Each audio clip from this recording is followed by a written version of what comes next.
Assalamualaikum warahmatullahi wabarakatuh. Waalaikumsalam warahmatullahi wabarakatuh.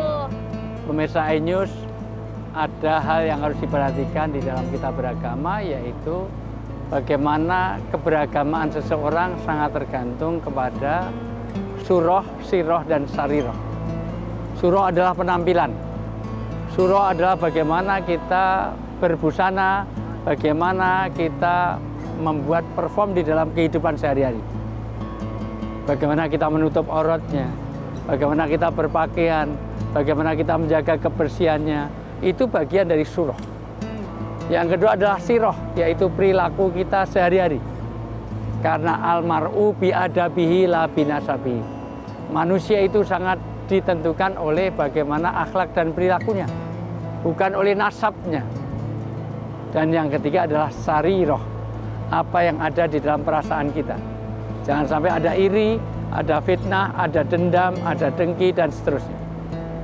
Di antara surah penampilan kita, nanti jangan sampai kita bertabarruj. Tabarruj itu apa? Overacting. Pertama dari pakai parfum. Untuk laki-laki pakai parfum itu disunahkan. Untuk perempuan boleh, tapi tidak boleh sampai menusuk hidung. Boleh pakai wangi-wangian, tapi hanya tercium kalau udah deket. Yang kedua, cara jalan. Jangan sampai jalan kita itu jalan yang tabarruj.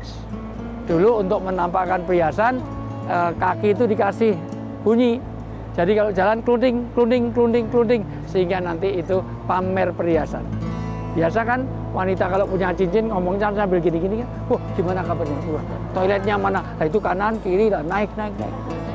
Cuma tanya harga salak, Bu, salaknya sekilo berapa?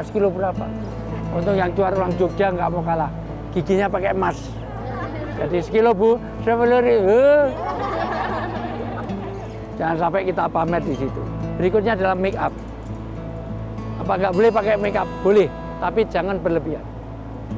Pakai eyeshadow, jadi pakai bayangan mata. Jadi matanya kayak 4 di masa luar biasa. Pakai bulu mata 20 cm. Wah, sampai getar membahana anti badai. Pakai lipstik merah membara. Mungkin kayak habis makan ayam mentah. Kadang-kadang pakai lipstik lebih banyak yang di gigi daripada yang di bibir. Masalah. Yang berikutnya dalam berpakaian.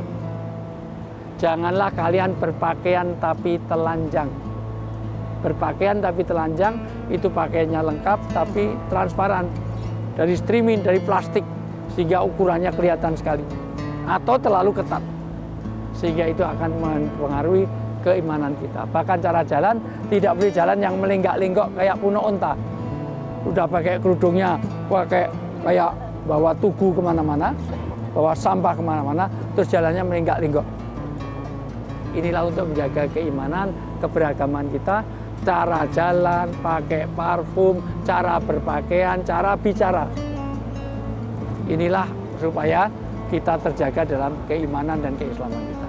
Sampai sini ada pertanyaan? Ya, silakan. Mana dulu? Ya, silakan. Saya mau nanya, teman saya kan berhijab, Ya. tapi perilakunya itu tidak mencerminkan. Terus di sosial media dia joget-joget TikTok sampai auratnya ngebentuk itu gimana ya Pak Ustadz? Ya, itulah yang dimaksud. Janganlah kalian berpakaian tapi telanjang. Karena pakaian itu punya fungsi banyak. Bukan sekedar perhiasan.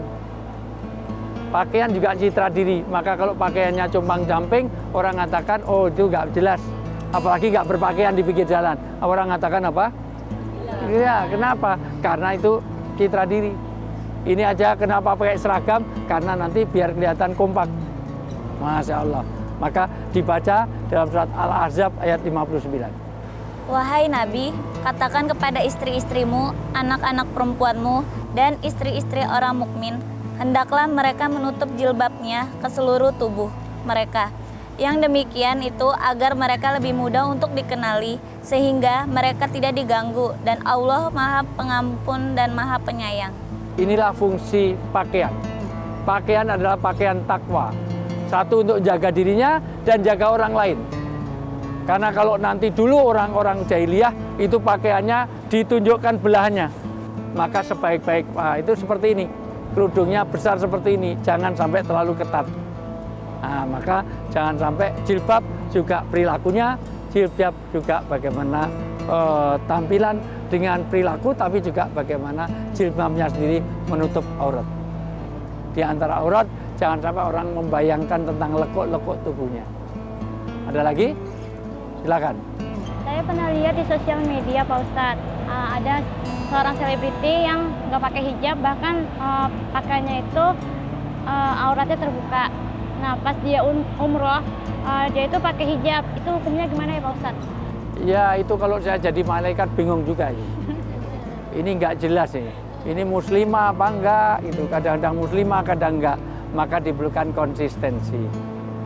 Orang yang umroh, orang yang haji, seharusnya pulangnya dikirakan mabrur ketika dia menjadi lebih baik. Yang tadinya buka-buka aurat, seharusnya haji yang mabrur, bukan haji yang mabur. Maka mabrur, umroh dan haji, mabruroh dan mabrur itu satu kalau ongkosnya benar.